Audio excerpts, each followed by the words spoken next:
Welcome to my channel, and I'm back with you once again with another video of Microsoft Flight Simulator. Today I will be doing a review of the Airbus A340-300 by VRAM, which is recently available in the marketplace of the Microsoft Flight Simulator. It was released, I think, more than a week back, and I was in Pakistan on my vacations. Now I'm back and I wanted to do a video for all of the subscribers. And if you're new to my channel, thank you very much for coming to my channel and watching this video. You can always subscribe to my channel, and you can also hit this bell icon button so that you can get the updates every time when I upload a video. And nowadays I'm trying to be regular. In the past few days I was not so regular on my channel. So I will be doing a short flight with this plane from Qatar to Dubai.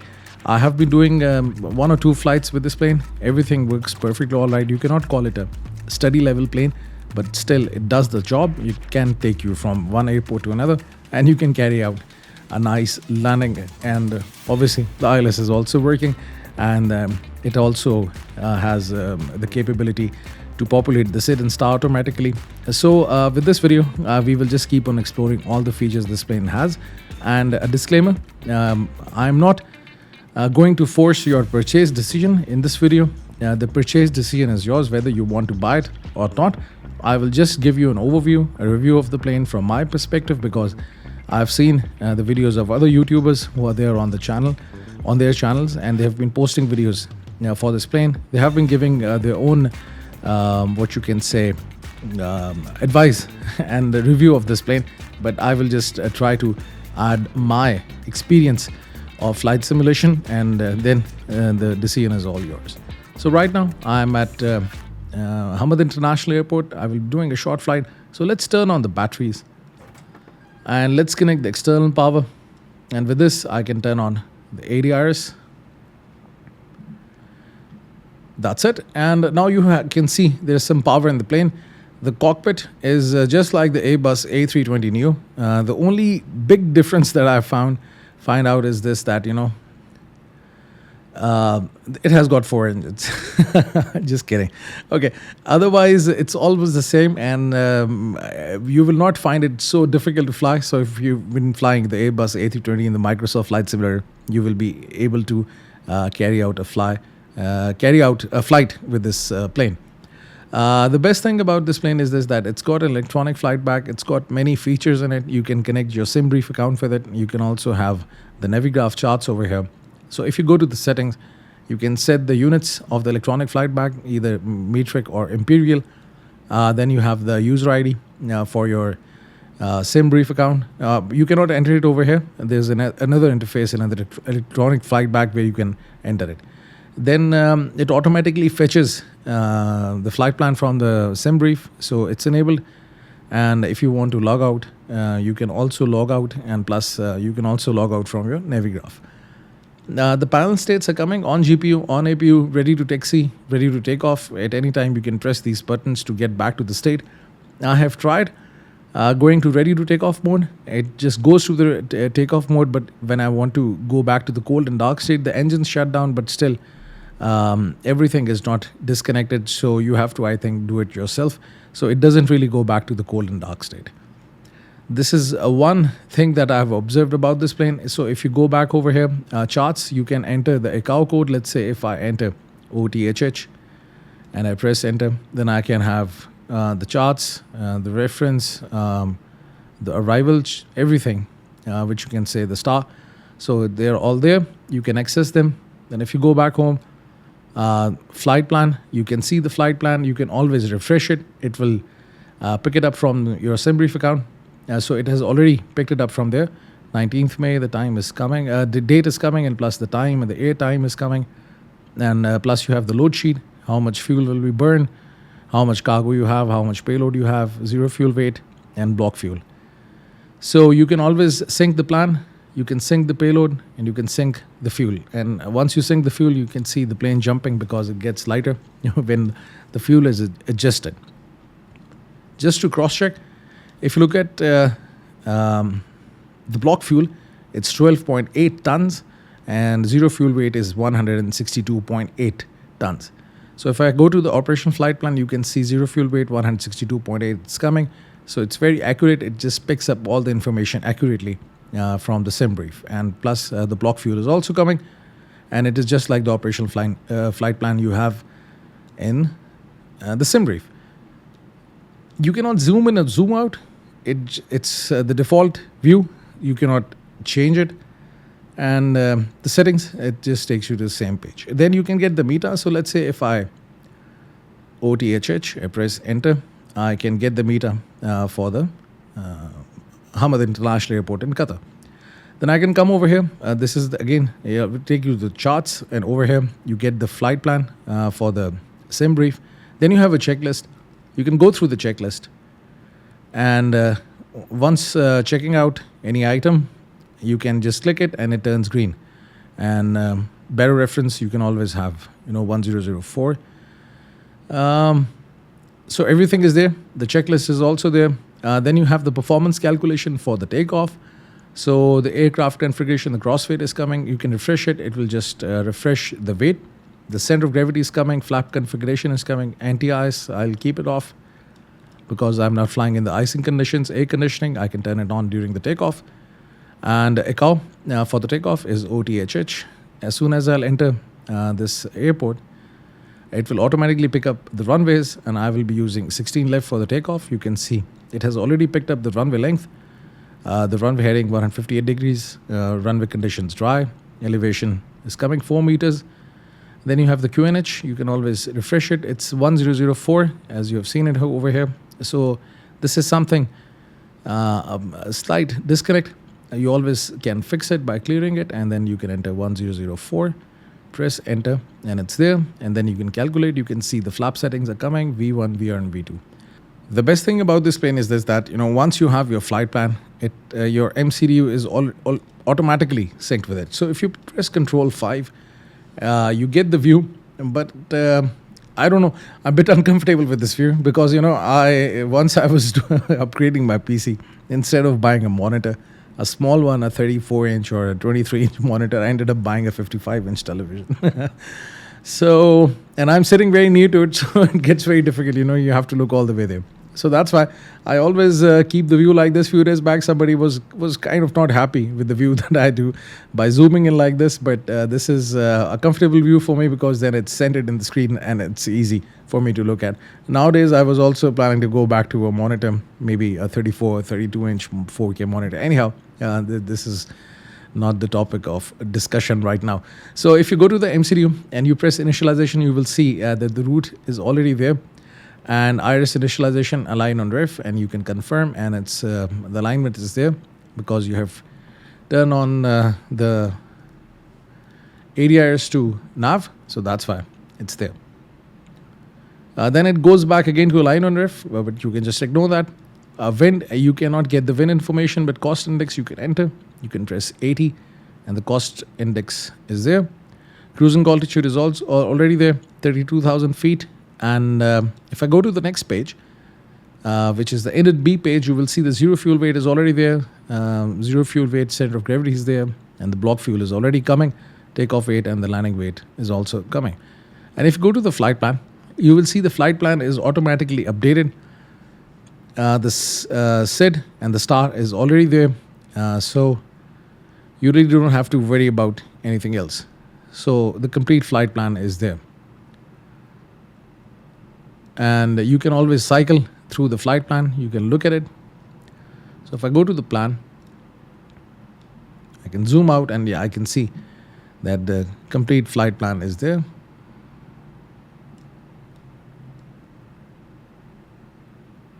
And that's it. So this is something really convenient.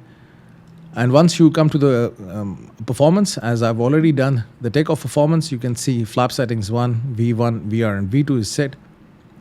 So I can click over here and it will automatically pick up the V1, VR, and V2. And for the flaps, you can select flaps 1, as these all settings are based on the flap. Flex to temp is also coming 68 degrees. And transition altitude, this is what you have to fix for Qatar. It's 13,000 feet. So this is something that you have to just fix. Otherwise, everything is good. You don't have the calculator to basically calculate the the pitch of the plane or the trim settings during the takeoff. So that's why I'm just keeping it at 0. You can just leave it like this.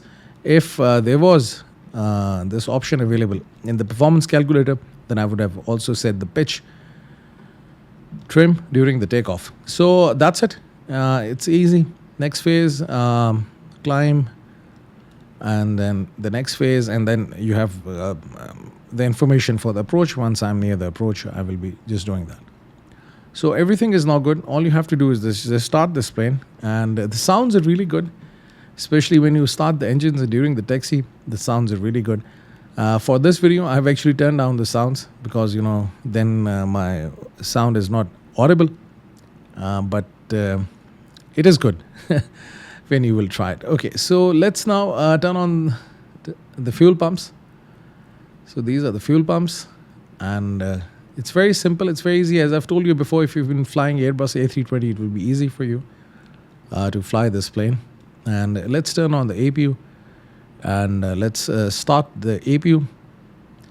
Turn on the beacon, strobe set to auto, and have a logo on. You can see now in the lower ECAM, the APU information is coming, and it's very quick. It doesn't take so much time to start. I think roughly 20 to 30 seconds, and now you can see the voltage is also coming. So now the APU is available, and it says APU is available. You can turn on the APU bleed, and then you have the APU battery. You can turn on the APU battery, and that's it. Anything else? Nothing. See, it's very simple, as I've told you before. And TRA, it's automatically on in this plane, and you can set the constraints. You can set the flight director, QNH. Let's set it to 1004. If I'm not wrong, it was 1004 or not. Let's check it. 1004. I'm just doing everything quickly just to show you how the features of this plane work. And during the flight, I will also change the time from day to night in order to show you how the cockpit lights work in this plane. So everything is good. And another interesting feature,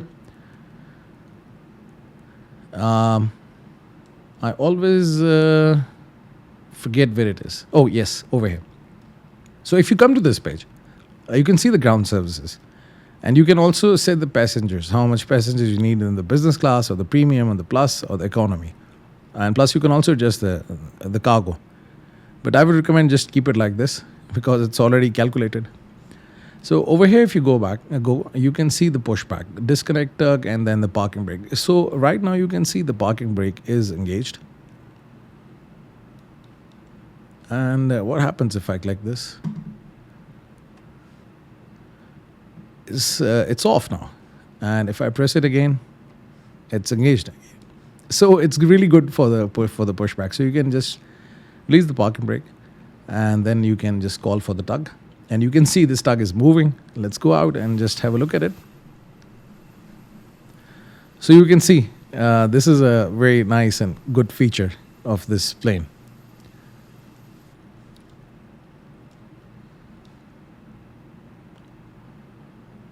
So my cruising altitude will be 32,000. I'm just going to set 32,000, and I will be doing everything in the manage mode in order to see whether the plane will follow all the constraints or not. And as the constraints are on, so I can always look at the constraints in the navigation display. Now the pushback has started. In order to save time, I'll just start the engines. So I'll just move this ignition selector to start, and then engine 4. And let's see it works or not. Yes. So let's go out. And by the way, it's a nice plane. I just really like doing some flights with it. And plus, it's got almost 33 deliveries by default coming with it. So you can see the engine 4 is now running. And I can now turn it to the left. Will it work? Yeah, it worked. With this, I can also turn on the engine 3. Engine 3 is also now running.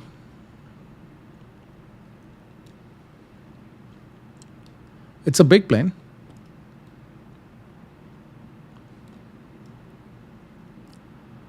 I think I can just stop over here. I can never get it right. I can disconnect the tug and then I can apply the brake. And let's say on the disconnect, is it really disconnected? I don't know. It's again pushing. Now I think it's disconnected or not.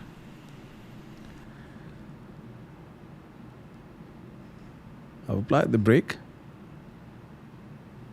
Now it's gone. Okay. So now the engine 3 and 4 running just to save time. Oops, sorry. This is a bit sensitive. This is what I've found out, that if you move your cursor and you move your the mouse wheel, it just turns. Okay, so engine 2. Let's go out and see how the engine 2 is working or not.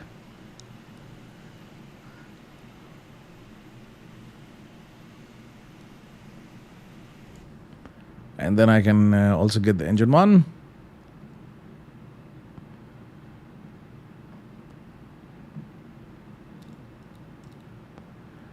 I can turn on the lights.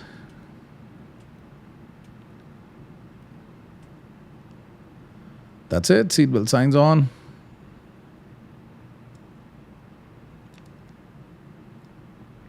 So everything is looking good.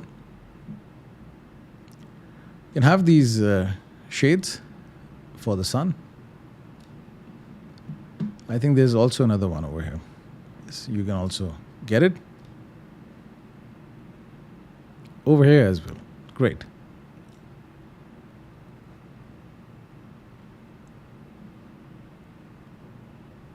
So let's wait for all the 4 engines to stabilize. Get the flaps to 1. Engage the speed brake. Set it to max.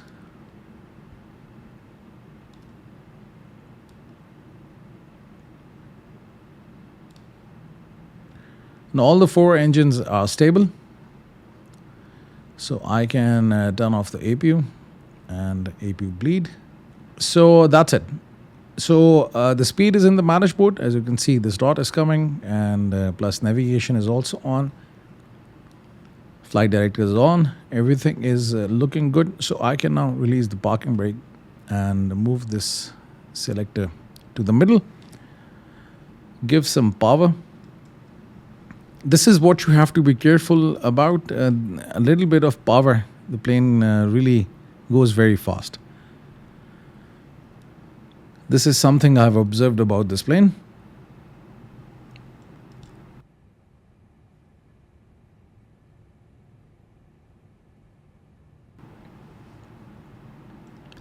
There is also one thing that I've observed is this, that once you have access to the charts and you open the charts over here, as Symlink is not working, so that's why you cannot see your plane over here on the charts. So this is one thing which is missing. And plus the takeoff configuration doesn't work.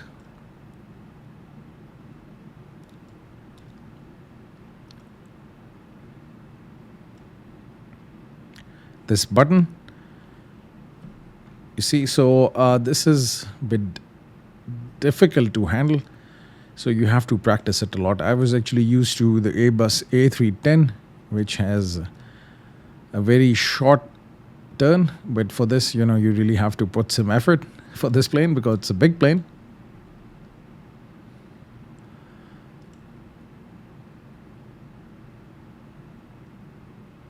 I've also downloaded and purchased the Airbus A380, and by tomorrow or maybe the after tomorrow, I will also be doing a video for that plane.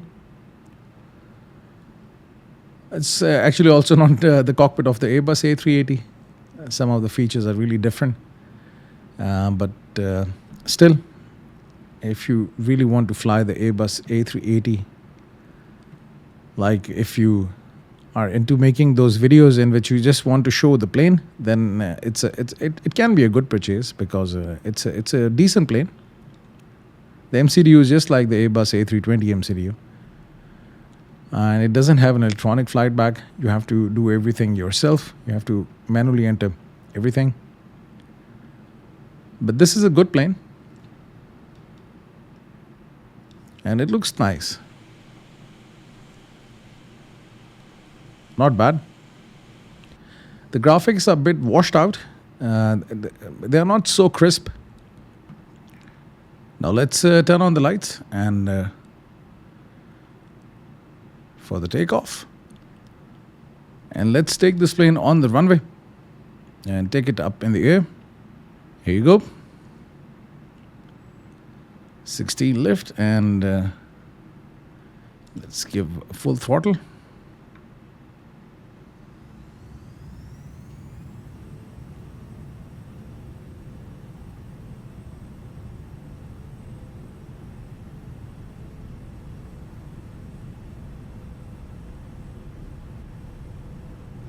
I will also tell you a few things about the throttle.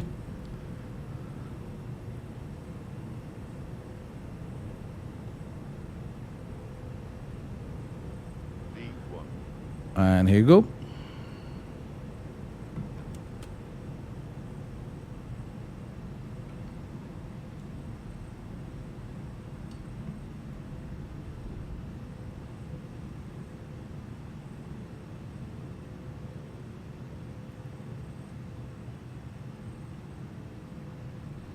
Now I can activate the autopilot, and I would just like to tell you a few things about the throttle.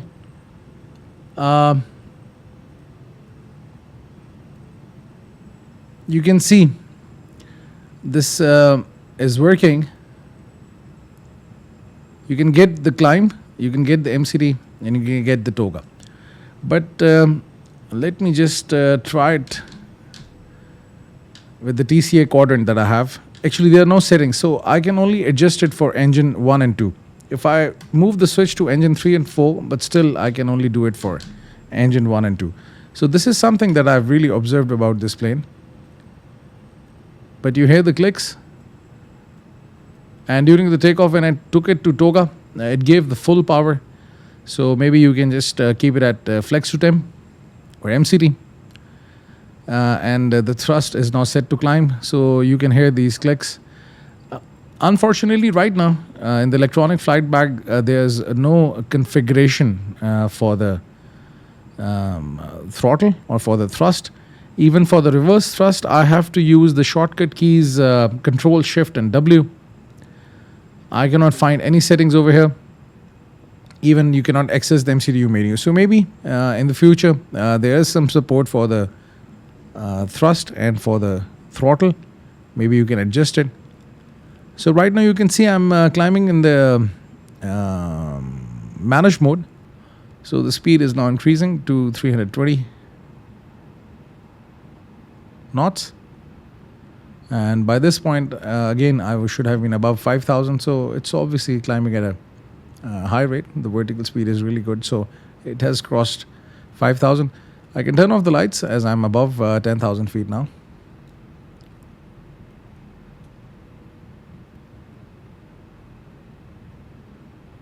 Let's turn off the seatbelt signs.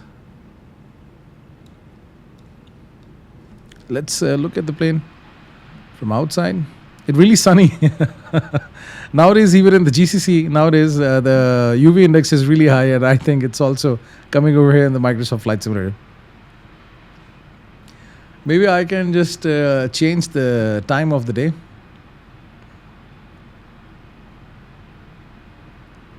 I can just keep it over here and then look at the plane. Still, it's too bright. Well, it looks nice. So let's do one thing. Let's go back over here and let's set the time over here.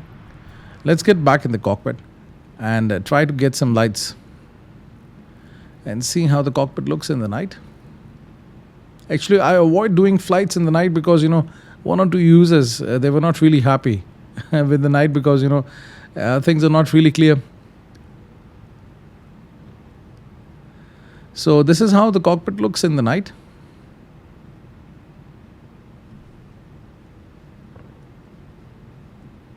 If I just go back and show you.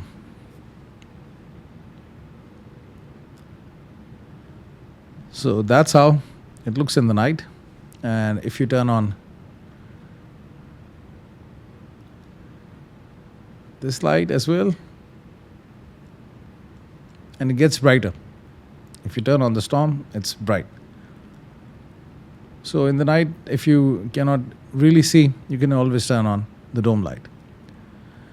And that's it.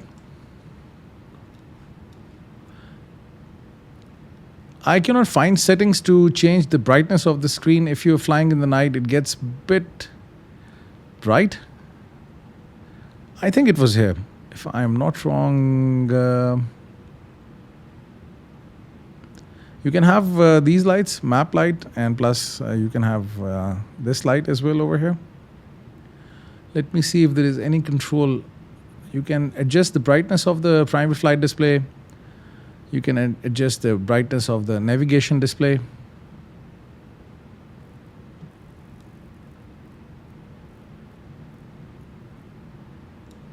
Yep. So this is there. But yes, there is no control for the brightness of the electronic flight bag. I can always add meta for, let's say, OMDB. Enter.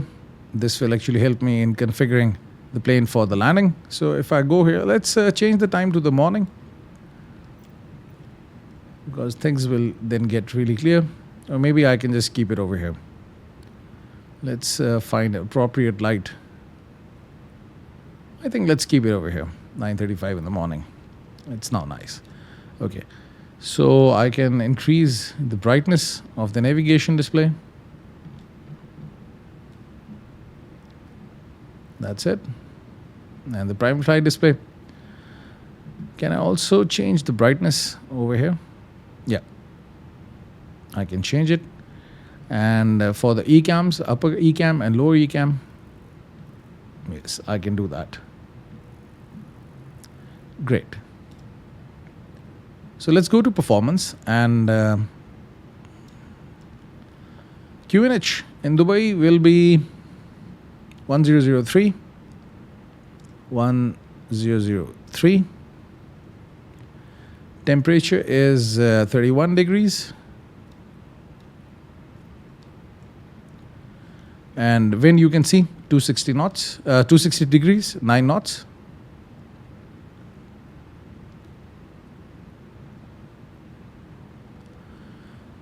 And the minimum decision altitude, let's get it from the chart. So if I go here and if I select MDB, enter, and approach.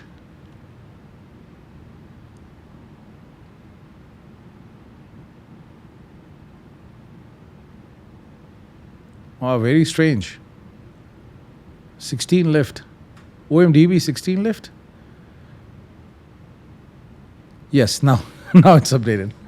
It was initially showing me the runways for the Qatar airport, Hamad International Airport. So ILS 12 right, as I will be manually landing it. So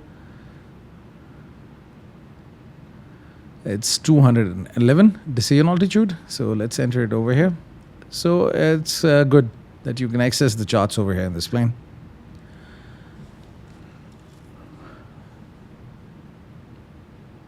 I will be landing with the full flaps. I think you cannot even change it.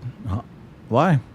Oh, you cannot change the flaps. This is something new. Because I've always landed with the full flaps. I never did this change. And the transition altitude is, I think, 13,000 feet, if I'm not wrong, over here. Let me also change it to, as I've crossed the transition altitude, let me just change it to standard. And it changes on both the sides. There's also one thing, in this plane, you cannot configure individually the left and the right side, right hand side, whatever you change at the left or the right hand side, it's automatically mirrored. So this is again one thing that I have observed in this plane. Likewise, even for the MCDU, you can see that whatever you select over here, it's selected over there.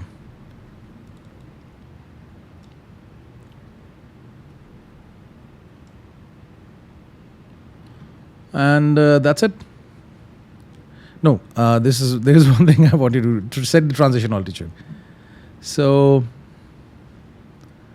let's see what what is my arrival. It's VUT EB3B. So let's go over here and arrival.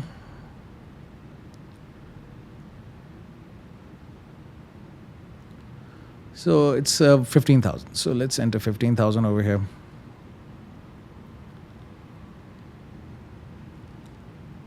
If you are flying Airbus A320, you know this thing that once you cross the transition altitude, the barometric pressure blinks. It tells you to change the barometric pressure, but in this plane it doesn't happen.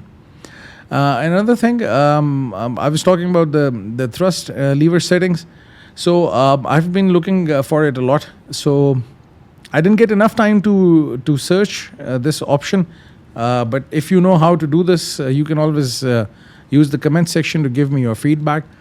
But I've not been able to configure the reverse thrust using my controllers. So on my keyboard, I have Control, Shift, and W. This is by default. If you go to your controller settings and you go to the keyboard, you will see that it's by default Control, Shift, and W. So on the landing, I will use this option to activate the reverse thrust. And one more thing. The descent, the climb rate is really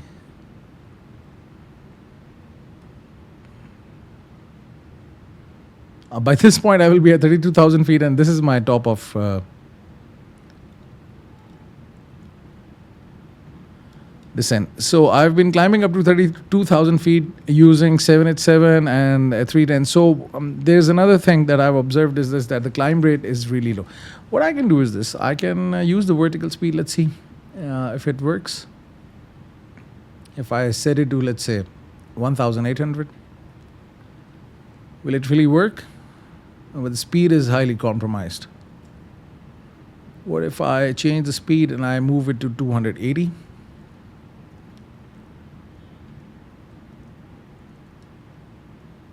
Let's see what happens. There's a huge, big drop in the speed. Speed is dropping a lot.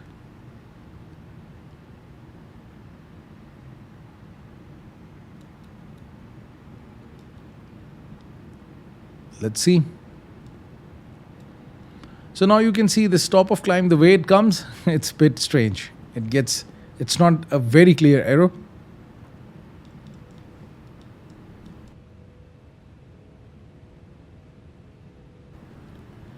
So climb rate, I have seen that it gets a bit compromised in the managed mode. It takes a long time for the plane to get up to the altitude that you have specified.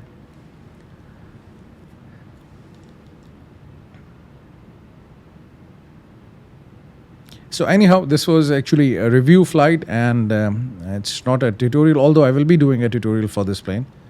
So if you are not used to this plane, I will be uploading in the coming few days the tutorials for this plane as well, because it's a nice one. Plus I am also planning to do the headwind Airbus A330 as well. So these two planes are there in my list. So the plane has actually stopped to climb. What if I do an open climb? It's not climbing?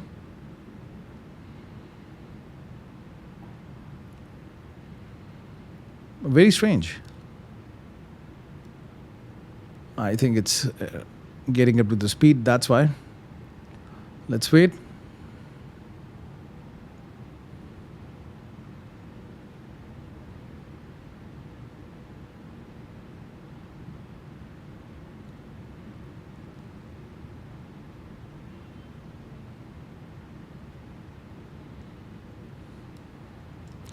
I think I can reduce the altitude. I can keep it at 22,000 because it will not make it to 32,000 feet. Now it has started to climb because it's reaching to the speed. Yeah, just only, I think, 40 feet to go. That's why it's climbing.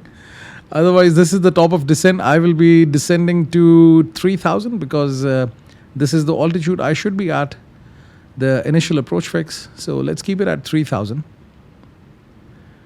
And then as soon as I'm near the top of descent, I will again press this button to see whether the descent starts or not. Yesterday, I had to do an open descent rather than a managed descent. Yeah, because this thing didn't work. This feature didn't work for this plane. So let's see. So just right before the top of descent, the plane has automatically started to descend. I didn't even press any button. It's in the managed mode, descent. But you can see it's flight level 3,000. It's coming because the initial descent is to 12,000. So if it keeps on descending, then I will set it to 10,000. The descent automatically started. So that's why I just keep on doing different flights with this plane in order to see how it behaves and how it reacts to different things, different settings. So I've already set it to 3,000. I was waiting. So once the top of descent is near, then I can press this button to start the descent. But it automatically started. And I think with this high rate, the plane will be at 3,000 feet just like in some time. So maybe I can increase it to 12,000 because now it's set to 12,000. Because if I'm not wrong, you get the managed altitude and the plane actually stabilizes at that. It doesn't go below that because, over here there's a constraint, 12,000. So it cannot go below 12,000. And the speed should be 230 knots. So let's see if it controls the speed or not. The top of descent error is still there. It should have disappeared at the moment I started the descent. But maybe it's indicating that by this altitude, by this point, I will be at 12,000 feet. It's moving away.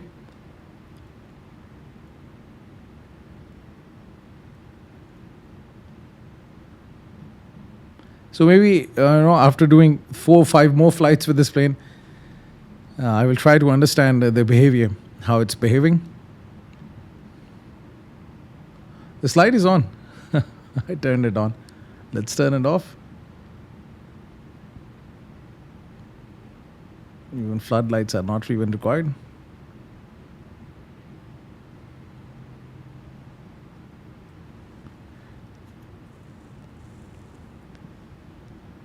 Very high vertical speed.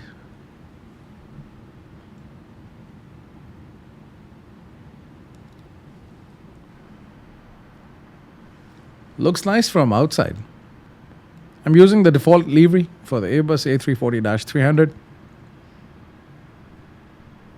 But you can always try these 33 liveries which are available with this plane, which comes as a default livery. So you can see that way before this point it was at 12,000. So it should have actually followed the constraint. And let's see if the speed constraint is followed or not. Even yesterday when I was doing the flights, I had to adjust the altitude myself. Now, talking about the ILS frequency, if you go over here, RadNav, you can see still the ILS frequency is not coming. The course is there, but the frequency is not there. So you have to enter the frequency. This is another thing that you have to take care of. So if I go approach and ILS, what, the charts are not loading? Yeah, now coming. ILS 12, right. So it's 109.5. 109.5. This is something that you have to take care of. And the course is 119. That's it. So now it's the plane is at 12,000 feet, and I can always now change the barometer pressure. It was 100. 3 for OMDB. It's adjusted. Seatbelt signs, I'll turn them on.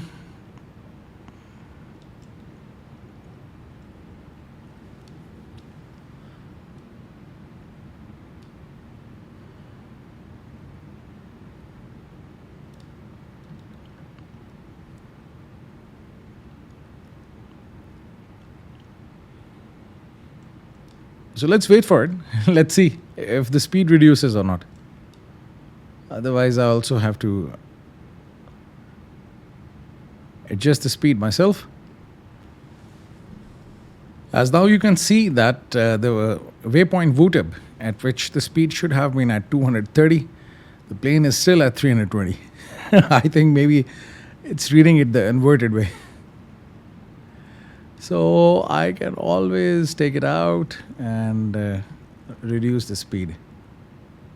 Or maybe let's see if it reduces or not. Let's see. Let's keep it here. Still have some distance to cover, maybe. But it should have been at 230 over here. Or less. But it's not reducing.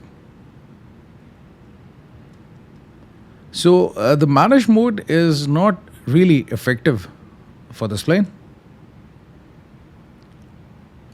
Even if you're flying the Airbus A310, it doesn't follow the constraints. The altitude, I've seen it missing it sometime. But the speed, it is really good at observing the speed limits.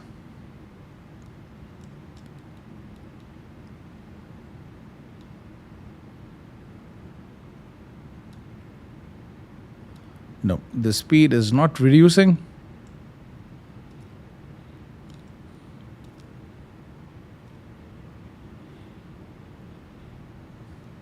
Yes, so you have to do it yourself.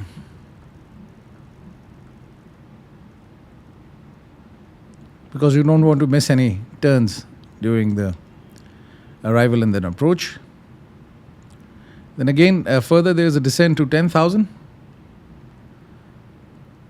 So everything is kind of opened descent and speed. Manage mode, it doesn't work. Let's... should I take it back to the manage mode? See, it's 320. It's again coming. So it's not advisable to do this. Okay, so let's get back to 230.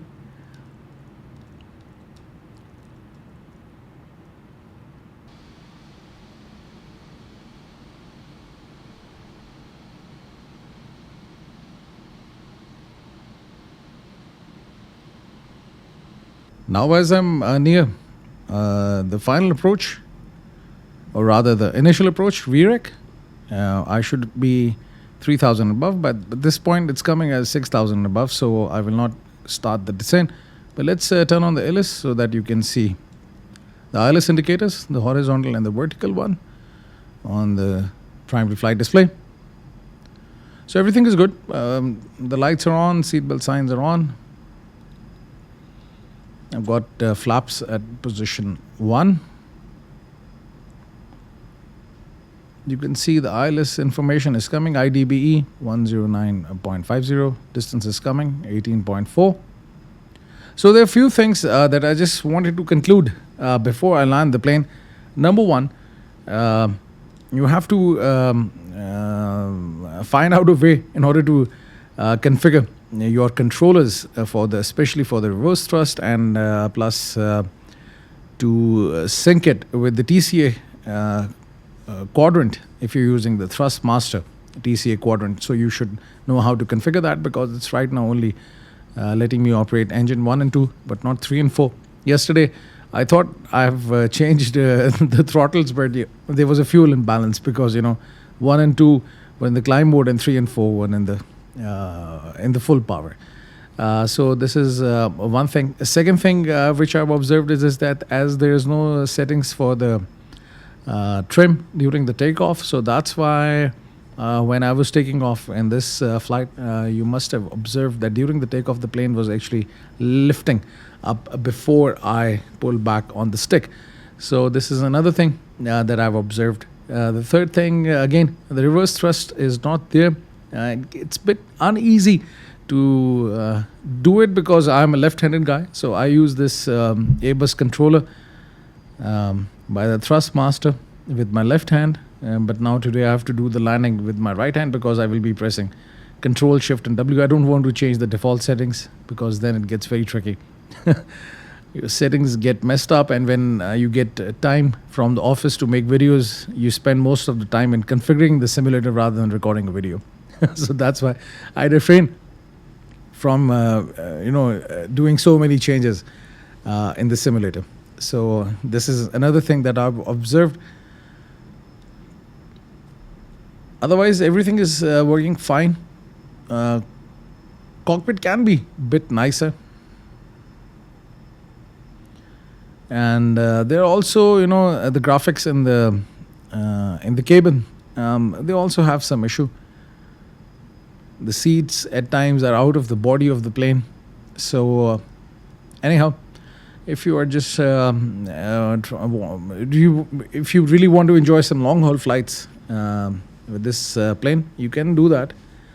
But one of the conclusion that I want to give you is this, that once you try to descend in the managed mode, it doesn't follow the speeds and the altitudes. But if it's happening with you, you can always let me know.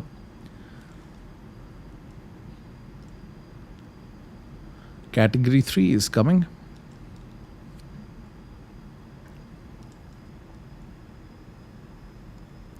So you have to manage the speed and plus the altitude yourself.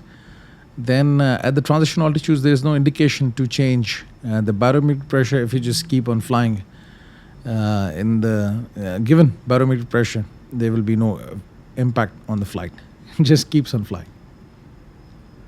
So now I can, this is my initial approach, activate approach phase. What I can do is this, I can activate the approach phase.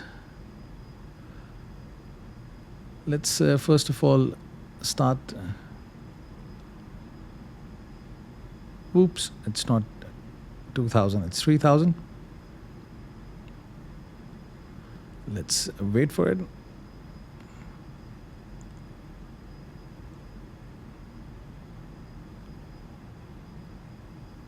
Now the descent has started.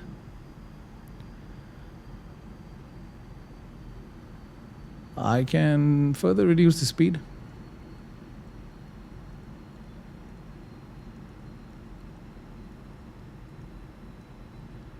Let me just look at my approach speed. It's 141. And you can see as the diamond is in the middle, I can always activate the approach. And now the plane will align itself with the runway. So this is a good feature. This is something good. And it does the alignment.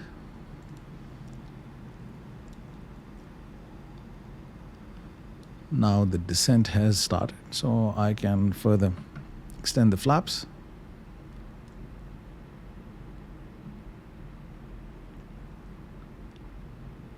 So it's following the glide slope. Minimum decision altitude is coming, 211.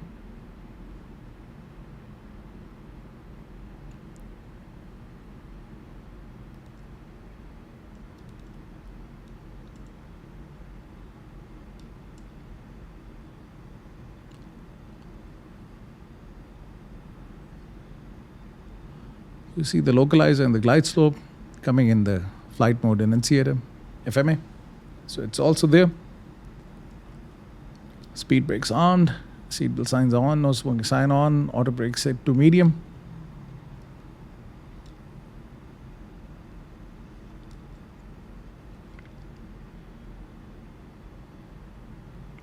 Still some distance to cover, 15.7 nautical miles.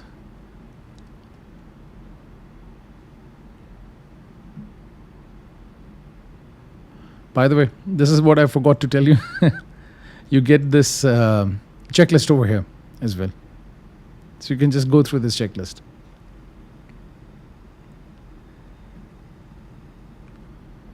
Now some little distance to cover. I can reduce the speed to 141.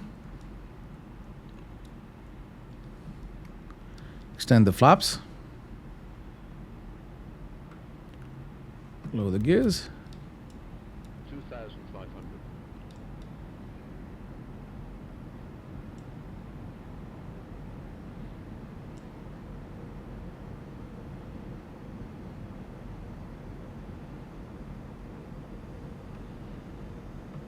Let's get full flaps for the landing.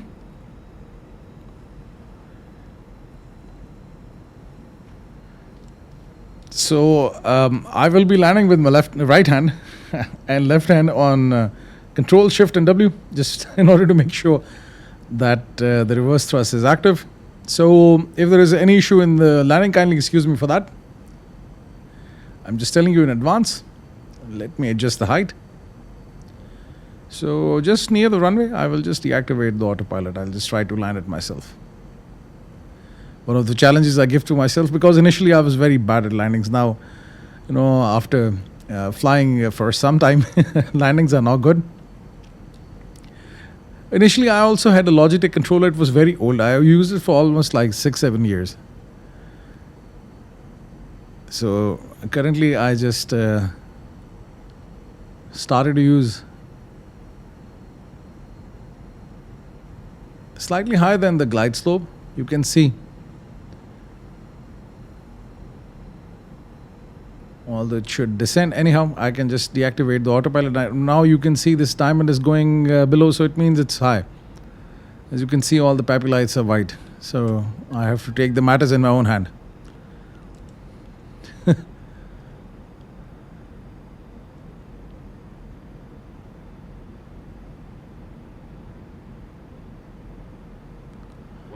I will just land this plane today. So this is another thing that I have identified, is this, that it doesn't follow the glide slope properly.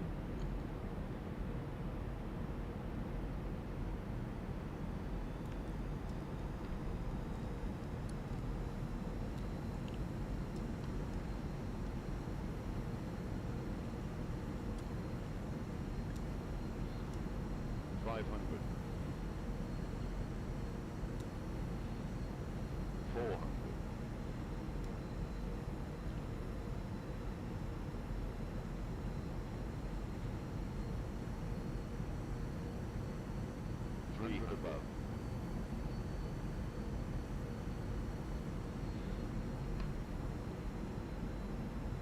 200 minimum.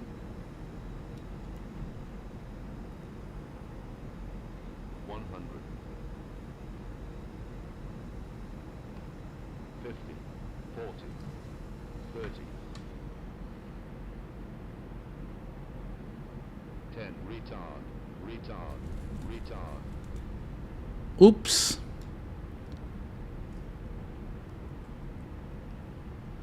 Reverse thrust got activated. It was a bit bounce on the landing. And now I will also deactivate the reverse thrust. It worked. Yes, it worked. Now the braking is in action. So now the auto brake is off, as I have applied the brakes myself. So this is how you do the flight. Although the landing was not really good, this is my second landing with this plane. So kindly excuse me for the bad landing.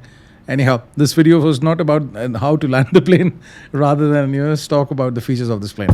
So as I've told you before, the main purpose of this video was to actually do a flight with you, all of you, and just put it on my channel so that you should know how this plane behaves and how everything works over here. Thank you very much for staying with me. If you've got any questions, you can ask me in the comment section, and if you want to add anything to this video, the comment section is there for you. Thank you very much for staying with me. Have a nice day. Hope to see you soon.